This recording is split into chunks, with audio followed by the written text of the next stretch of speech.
Greenwood Park is out here where it comes off of Ohio Street. And this is our Tony Pizza Event Center, Saline County Expo Center, new hotels over here. So kind of a real popular area for tying together.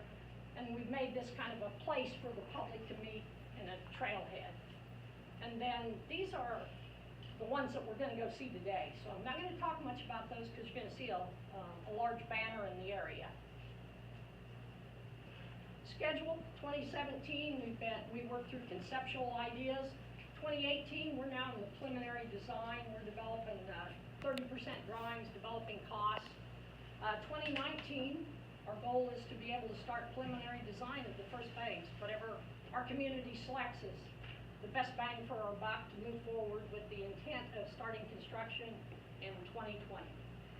How long construction takes will really depend upon what we have for dollars available. So that is my quick spiel. I hope I'm keeping you on time. You're doing great. And I would, either myself or someone from the Friends of the River would be glad to answer any questions over this little part if you have any questions. I know this large map there, that document is in the book that Susan prepared. So you can kind of see what's indicated for each of those individual areas. But a lot of trailheads, canoeing, hiking, recreation. I assume you're going to keep the bypass flowing too? Yes. In fact, the flood control levee has a 54-inch pipe through it, and that really controls what we get for water. The flow that we can bring in is up to 100 cubic feet per second. So the majority of the flow will be in the main river channel. We have a water right to bring water in from the Smoky Hill River when there's over 40 cubic feet per second. So the river channel will be the main path. Do you plan to have retention structures, i.e. dams, in this path or whatever? Really, as far as dams, the only area that we hold any water back will be down where we're going to go to this milled dam. And that's currently a dam that's in place. Existing. There we're going to put in some stair steps and actually drop the flow, and we'll kind of show you a rendering of that. And that would be something that canoes can canoe through if you canoe better than I do. Mark, talk about land ownership of the banks. Okay. Right now, the property owners in cases own to the center of the river, but the city or some quasi-public group owns 80% of one side or the other of the river.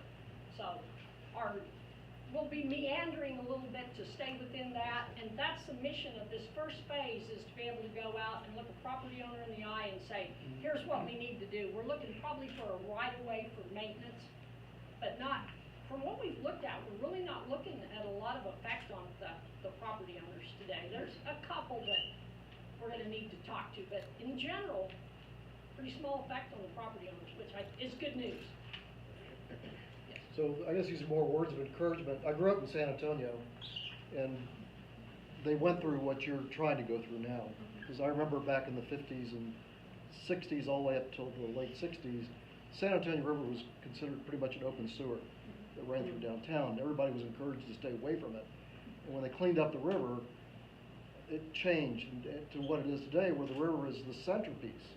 The Riverwalk is literally the centerpiece of San Antonio. And it took a lot of effort. I suspect you've talked to people who've done this, perhaps.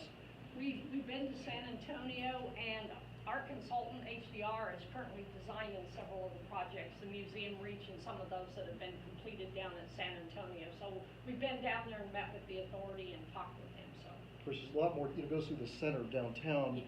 in which, a lot of restaurants moved in. It's a little bit different system what you're looking at here, but certainly some of the more urban portions of the river, I think the same model could be used.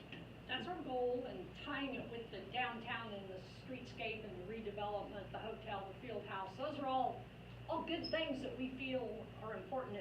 The streetscape folks say the streetscape's going to make the difference downtown. I'm the river renewal, and the river renewal is going to make the difference. It's going to change the face of our community. But tying all those together is a tremendous opportunity for the community right now. I just think it's going to completely change the face of our community. It won't look the same in 10 years. Do you have some groups that are working on access to this Riverwalk or shortcuts so that, you know, if you're riding your bike up to YMCA, there's a good place to say, I want to get downtown, so I know how I'm going to get across. We haven't done a lot about that, but the city, as through our engineering department, is really looking more at some of those shortcuts and connectivity. And we've talked about where you could take your bicycle and have a shared use with the street, and you could actually be downtown and get out to the inlet area if you wanted to by going down this street. So the bicycle community has been very active in what they'd like to see happen. So long term, when we have trails and the pieces put together, I think there'll be a lot of connectivity from just the synergy we've seen today.